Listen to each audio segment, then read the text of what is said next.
বেড়া জালে ঘনাদা, প্রেমেন্দ্র মিত্র। চিলের ছাদে কিসের আওয়াজ? কিসের আর একজোড়া বিদ্যাসাগরী চটির। বিদ্যাসাগরী চটির আওয়াজ, তারপর চিলের ছাদের ওপর থেকে খোলা সিঁড়ি বেয়ে দোতলায়। চটির আওয়াজ গোড়ার দিকে যাচ্ছিল, নিচে নামবার সঙ্গে সঙ্গে তার চেয়ে আস্তে হয়ে আসবে।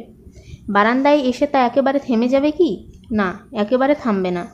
তবে যখন আওয়াজটা হবে তখন যেমন নিচু তেমনই আবার আস্তে। সে চটাপট চটাপট আর নেই, এখন ক্ষীণ একটু চট, এরপর পটটা অনেক দেরি করে শোনা যাবে। কেউ যেন থতমত খাওয়া পা দুটো কেমন হতভম্ব হয়ে কোনো রকমে টেনে নিয়ে যাচ্ছে। বিদ্যাসাগরে চটি পড়া হতভম্ব হয়ে টেনে নিয়ে যাওয়া পা জোড়া কার? তা কি আবার বলে দিতে হবে? হ্যাঁ, বুঝতে যা কারো বাকি নেই ব্যাপারটা তাই। ও বিদ্যাসাগরী চটি পড়া পা জোড়া স্বয়ং ঘনাদার। তা তিনি তার টঙের ঘর থেকে বেরিয়ে ছাদের খোলা সিঁড়ি দিয়ে নেমে বারান্দায় এসে এমন থতমত খাবেন কেন? আর তারপর কেমন হতভম্ব হয়ে যেন পা টেনে টেনে যাওয়ার কারণই বা কী? কারণ গুরুতর।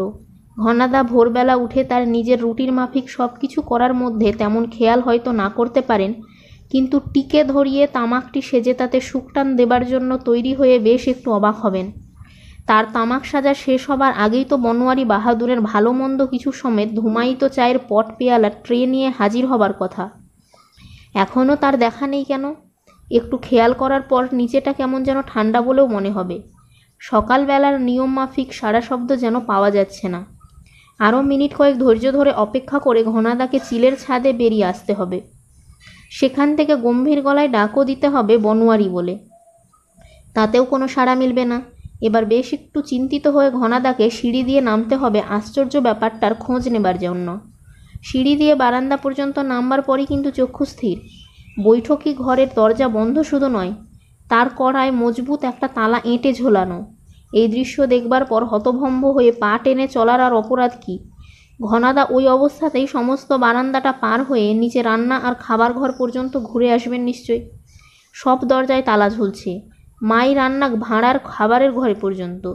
কি হলো হঠাৎ 72 নম্বর বনমালী নস্কর লেনের? রাতারাতি কোনো জক কি জিন ভোজবাজিতে সবাইকে উড়িয়ে নিয়ে গেছে নাকি? হঠাৎ মাঝরাতের কোনো হামলার ভয়ে সবাই একসঙ্গে বাড়ি ছাড়া? তাহলে এত বড় একটা কাণ্ড হয়ে যাওয়া সত্ত্বেও ঘনাদা কিছু টের পাননি কেন? এই রকম দিশেহারা অবস্থায় কি করবেন এখন ঘনাদা এই খাঁখা শূন্য পুরীতে? সেইটাই দেখবার ব্যবস্থা করে রেখেছিলাম।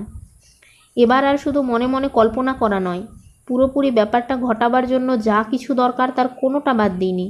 রামভোজ আর বনোয়ারিকে সাচ্চা ঝুট নানা রকম যুক্তি দিয়ে বুঝিয়ে মাঝরাতেই চুপি চুপি 72 নম্বর ছেড়ে রাতটা অন্য কোথাও কাটাতে রাজি করিয়েছি।